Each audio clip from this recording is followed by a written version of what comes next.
sekali-kali tidak akan menimpa kepada kami kecuali apa yang ditetapkan Allah untuk kami. Dialah Allah pelindung kami, dan kepadanya lah orang-orang beriman bertawakal. Jadi jangan berharap dari selain Allah. Bolehkah kita minta ke makhluk? Boleh, tapi cuma mulut, hati tidak. Karena makhluk, siapapun yang kita mintai tolong, dia tidak bisa memberikan manfaat apapun kecuali kita. Misal kontrakan habis, mau pinjam uang, bolehkah pinjam ke BNT? Bolehkah pinjam ke siapa saja yang kira-kira bisa nolong? Datanglah. Tapi sebaiknya sholat dulu. Sholat 2 rakaat, berhajat kepada Allah. Disebutnya, sebagian menyebut sholat hajat. Ya Allah, Engkau maha tahu kontrakan habis. Besok harus keluar dari kontrakan ini. Engkau menguasai segala-galanya. Saya akan sempurnakan ikhtiar, pinjam uang. Sesungguhnya Engkaulah yang kuasa memberi saya rezeki. Bagaimana? Kul inna rabbi yabsutur wa yaqdir. Katakanlah, sesungguhnya inna rabbi, Tuhankulah yang melapangkan rizki kepada siapa yang Allah kehendaki, dan wa yaqdirullah, dan Allah yang memberikannya. Jadi Allah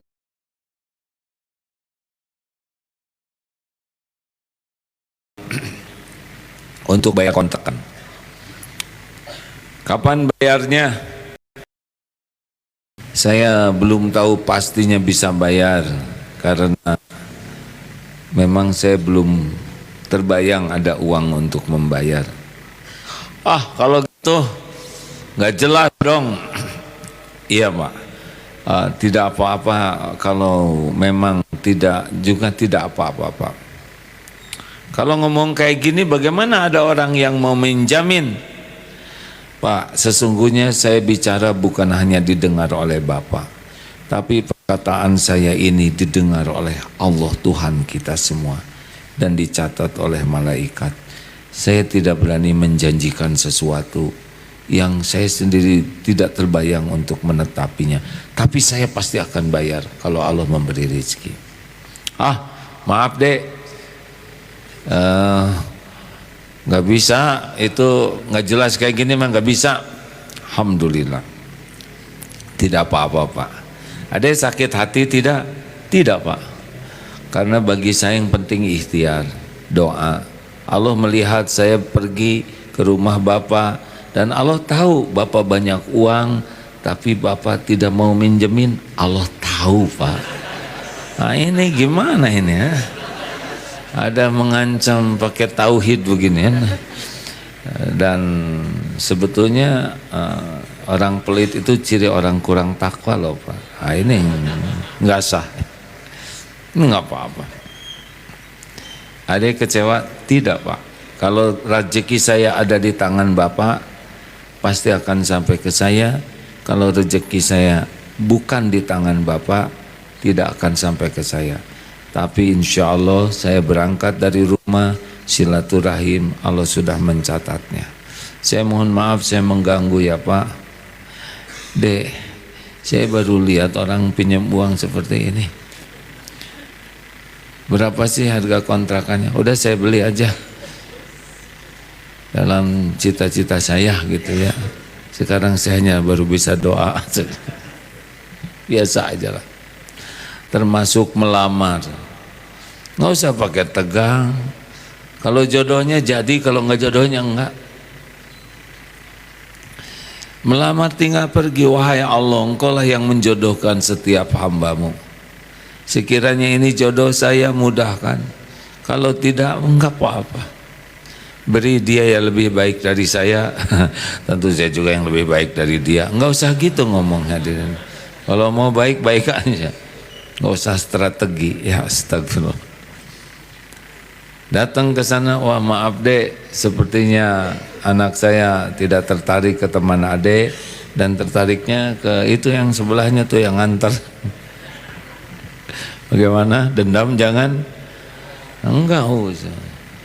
Friend, ternyata takdirnya untukmu. Sakit hati? Enggak. Tidak ada satupun yang keluar dari kekuasaan Allah. Harusnya seperti itu. Minta ke makhluk hanya mulut, tidak boleh bersandar ke makhluk. Percuma. Termasuk di keluarga, termasuk di kantor ini. Siapa ya di kantor ini yang paling jelek kinerjanya, yang paling berharap dipuji atasan? Wah, saya harus baik nih kelakuan saya supaya atasan saya mempromosikan saya. Mau ngapain? Minta dipromosikan oleh atasan, kan? Yang penting kerja jadi ibadah, berbuat baik jadi ibadah, profesional itu ibadah. Udah selesai. Supaya nanti bisnis apa? Saya dapat bonus. Gak usah mikirin begitu, lakukan aja yang terbaik. Apa yang untuk kita datang. Wa iyuridka bi khairin fala radda li fadli yusibu bihi may yasha'u min ibadi wa huwal ghafurur rahim. Jika Allah menghendaki kebaikan bagimu, gak ada yang bisa nolak, gak bisa ditolak. Lunas hutang, lunas, sembuh pasti sembuh, jodoh pasti jodoh, dapat pasti dapat, naik pasti naik, berangkat haji pasti haji. Apapun yang Allah kehendaki pasti kejadian, gak bisa ditolak, tidak bisa dicegah, tidak bisa diperlambat, tidak bisa dipercepat siapapun. Penguasa takdir itu cuma satu. Innallaha ala kulli syai'in qadir. Dahlah hadirin, Allah maha dekat, maha tahu segala-galanya, maha tahu keinginan, maha tahu keperluan, maha tahu yang terbaik bagi kita. Lakukan aja. Ihris ala ma yanfa'uk wasta'in bila wala ta'jaz. Itu kerjaan kita. Semangat dengan apa-apa yang manfaat bagi dunia dan akhirat. Doa yang pol, jangan lemah. Biar Allah sudah tahu persis apa yang terbaik bagi kita. Percayalah. Nggak usah ngatur Allah, nggak usah bolehkah kita doa keinginan kita? Boleh, tapi jangan merasa Allah lambat memberikan pengabulan doa.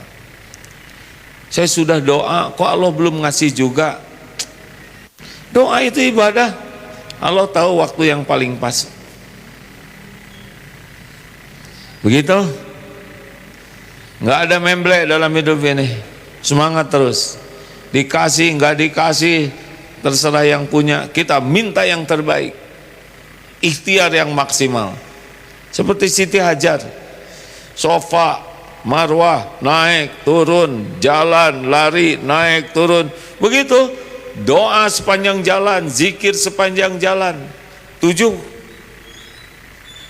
datangnya di sofa tidak, datang air di marwah tidak, di kaki Ismail. Terserah Allah, Allah lebih tahu segala-galanya. Kapan, di mana, bagaimana. Itu coupling Allah Subhanahu wa taala, coupling kita apa yang diperintahkan Allah. Tahu apa yang paling Allah perhatikan dari diri kita? 2. Innallaha la yanzuru ila suwarikum wa amwalikum walakin yanzuru ila qulubikum wa amalikum. Itu fokus kita. Hati, jaga keyakinan ke Allah, tidak boleh menduakan Allah. Hati jaga, tidak boleh ada kemusyrikan, kemunafikan.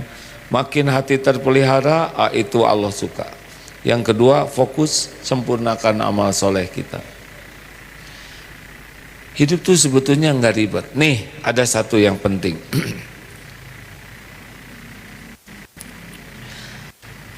Surat Al-Isra ayat 7. Bagaimana? In ahsantum li anfusikum wa in asatum falaha. Jika kamu berbuat baik, kebaikan itu untuk siapa?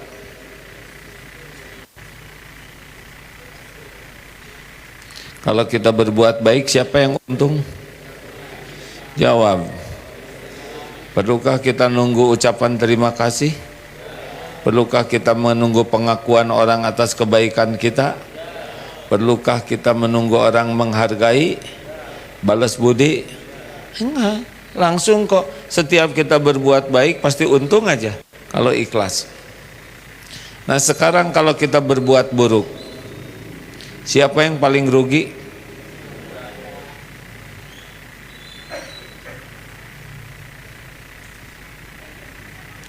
Kalau kita berbuat buruk, siapa yang paling rugi?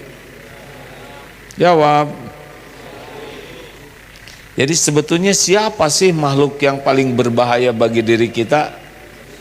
Diri sendiri. Setiap ucapan ini kembali ke sini.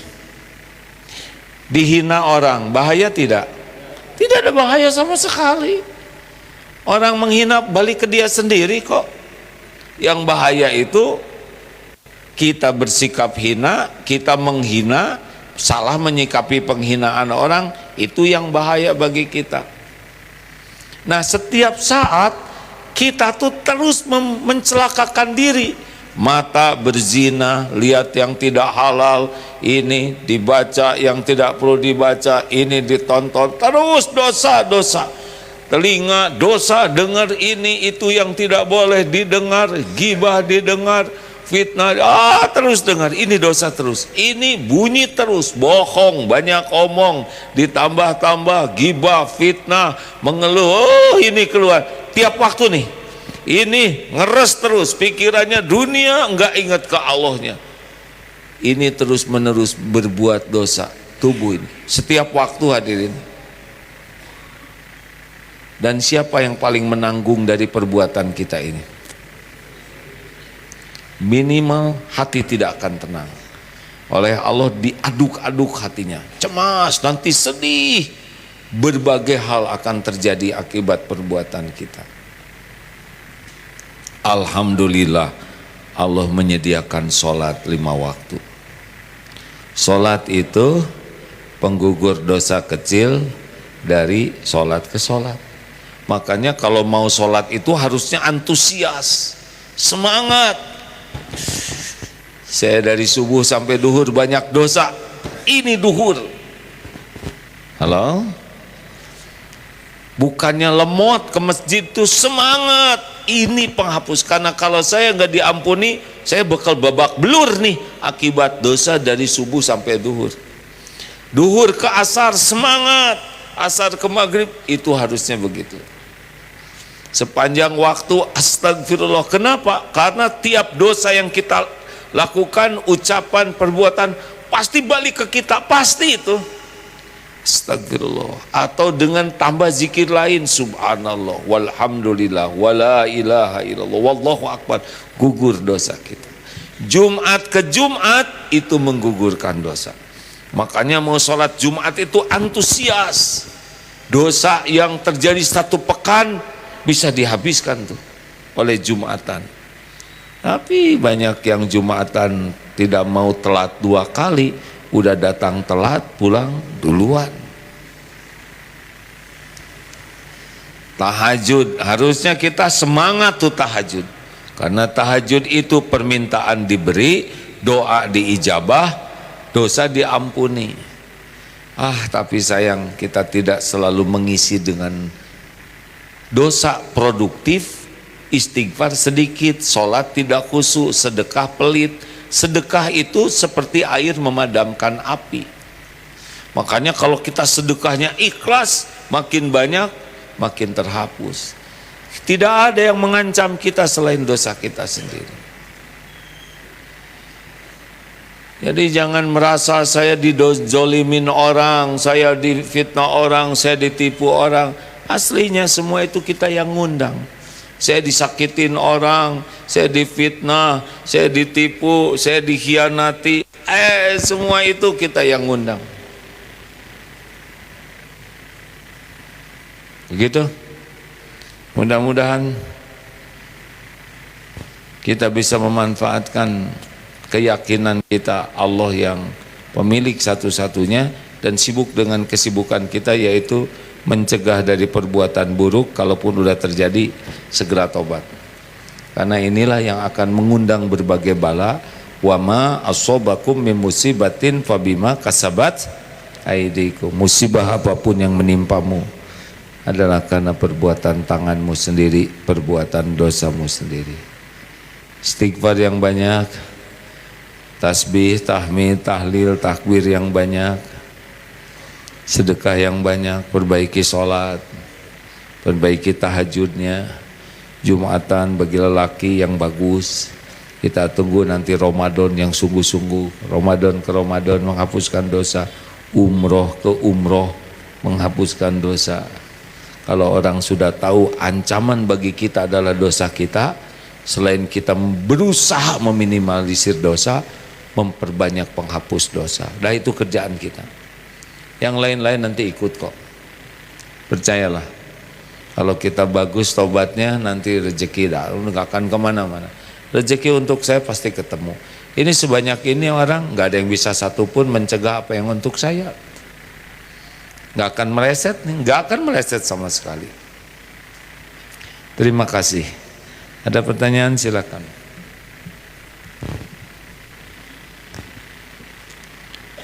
Ya dek.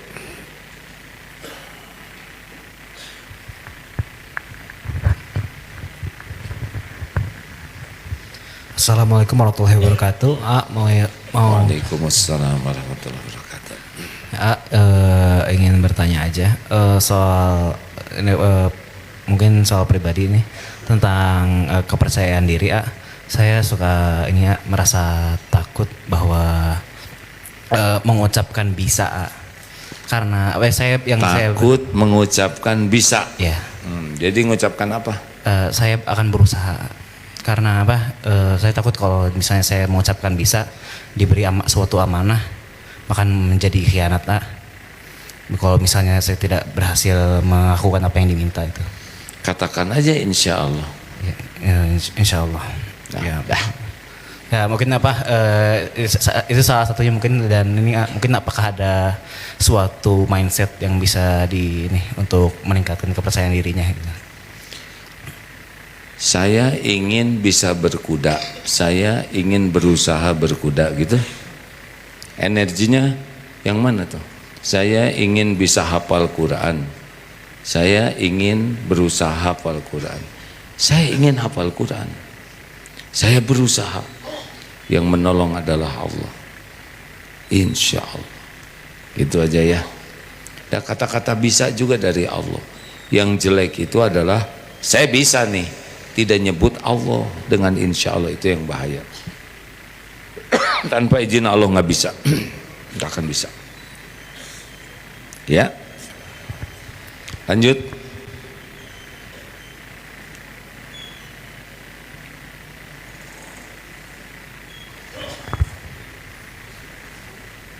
Bismillahirrahmanirrahim. Assalamualaikum warahmatullahi wabarakatuh. Waalaikumsalam warahmatullahi wabarakatuh. Perkenalkan, nama saya Yusril Al-Mukri dari unit SMM. Izin bertanya. Silakan. Santri baru ya? Dah lama. Maaf. Izin bertanya, bagaimana cara menyatukan antara akal dan hati agar satu arah, dalam artian satu arah, agar bisa menjadi hamba yang soleh. Kadang-kadang hati dan akal itu selalu bertentangan. Oh ya, misal bagaimana? Dalam kebaikan selalu bertentangan. Misal bagaimana?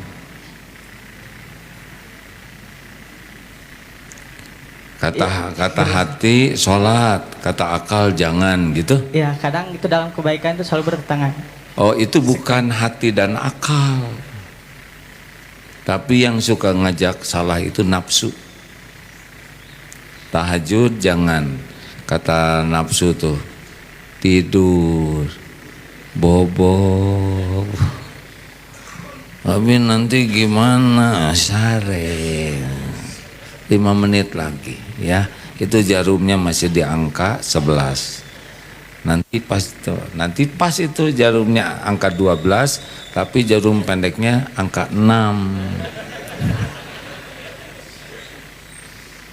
Kenapa Allah sangat menyukai orang tahajud?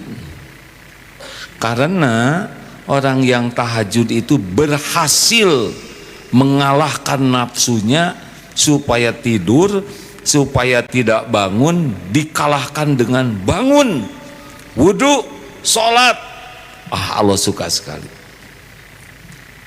Kenapa? Allah sangat suka kepada yang sholat di masjid, karena sudah mengalahkan malas. Dah sholat di rumah aja, jamaah sama istri di rumah. Kalau sholat di rumah padahal masjid ada, mau ngapain bangun masjid? Kenapa Allah senang kepada yang tidak marah? Karena dia sudah mengalahkan nafsu untuk marah. Kenapa Allah menggolongkan takwa orang yang memaafkan? Karena dia sudah mengalahkan nafsu ingin balas dendam. Orang yang disukai Allah adalah wannahan nafsa anil hawa, orang yang bisa betul-betul mengendalikan nafsunya. Gitu deh. Jadi bukan dengan akal ya. Suya. Hah? Jadi nafsu. Saya nggak nafsu, biasa aja. Jadi nafsu katanya. Hawa nafsu. Jadi hawa nafsu. Hah? Bukan Siapa akal. yang nafsu nih dia? Maaf ya. Iya deh. Terima kasih ya. Assalamualaikum warahmatullahi wabarakatuh. Waalaikumsalam. Alhamdulillah. Terakhir, akhwat, ibu-ibu, ini yang mau pensiun bagaimana perasaannya sekarang? Waktu dengar ceramah tenang, tapi sesudah nggak ada yang ceramah galau lagi. Kalau gitu Bapak terus-terusan dengar ceramah ya. Baik, ada pertanyaan terakhir dari atas ada? Alhamdulillah. Kamu silakan dari apa tadi? Mandiri. Terima kasih, kalau tidak ada sangat membantu. Sudahlah hadirin, jangan ribet hidup ini. Ada Allah pemilik, penguasa segala-galanya. Mau tahu apa yang paling Allah sukai di antara semua amalan? Zikrullah ta'ala. Ingat kepada Allah. La yazalu lisanuka ratban min zikrillah. Hendaklah lisanmu selalu basah menyebut nama Allah. Allah udah tahu kok semua keinginan, keperluan, keadaan kita. Tidak ada satupun yang tersembunyi dari Allah. Terus saja berzikir. Di antara zikir yang paling lengkap adalah sholat. Perbaiki sholatnya, jangan asal-asalan. Zikir lain yang disukai Allah adalah berbuat kebaikan, ihsan. Innallaha yuhibbul muhsinin, itu zikrullah. Nolong orang itu zikrullah. Mungut sampah itu zikrullah. Nunjukin jalan orang-orang yang tidak tahu alamat adalah zikrullah. Menyingkirkan duri itu zikrullah. Itu zikir hadirin, kalau diniatkan karena Allah. Zikir yang Allah sukai apa? Baca Quran, itu kalamullah, itu mukjizat, barokah. Orang yang akrab dengan Quran dengan ikhlas, Masya Allah, Allah lihat kita baca Quran, Allah tahu kita terbata-bata, Allah tahu kita buka mushaf. Tidak ada yang tidak dilihat Allah. Allah tahu kita scrolling terus, Allah tahu kita lihat medsos terus, Allah tahu kita dikit baca Quran. Dan Allah tahu ketika ada baca Quran, Bismillahirrahmanirrahim, langsung di skip. Allah tahu. Langsung nunduk. Iya, kenapa ya? Kalau pas giliran Quran mau digeser aja. Setan tidak suka kita dengar Quran, karena panas buat dia. Setan suka kalau kita lihat voli pantai. Astagfirullah. Apalagi zikir yang disukai Allah. Nah, bagi yang bergelimang dosa, istighfarlah. Astagfirullahaladzim, astagfirullah, astagfirullah. Rabbana zalamna anfusana wa illam taghfir lana wa tarhamna lanakunanna minal khasirin. Ya Allah, kami sudah zalim kepada diri kami sendiri. Sekiranya Engkau tidak mengampuni, tidak merahmati, kami pasti rugi. La ilaha illa ant subhanaka inni kuntu minaz zalimin. Ya Allah, tiada Tuhan selain Engkau, Maha suci Engkau ya Rabb. Saya ini manusia zalim ya Rabb. Allahumma anta rabbi la ilaha illa ant khalaqtani wa ana abduka wa ana ala ahdika wa wa'dika mastata'tu a'udzu bika min syarri ma sana'tu abu'u laka bi ni'matika alayya wa abu'u bi dhanbi faghfirli fa innahu la yaghfirud dzunuba illa ant. Cobalah hadirin, nanti beres sendiri tuh. Kalau kita terus menerus fadkuruni adzkurkum, maka ingatlah padaku, aku ingat padamu. Gimana saya supaya bisa zikir terus? Mau tahu caranya? Saum bicara.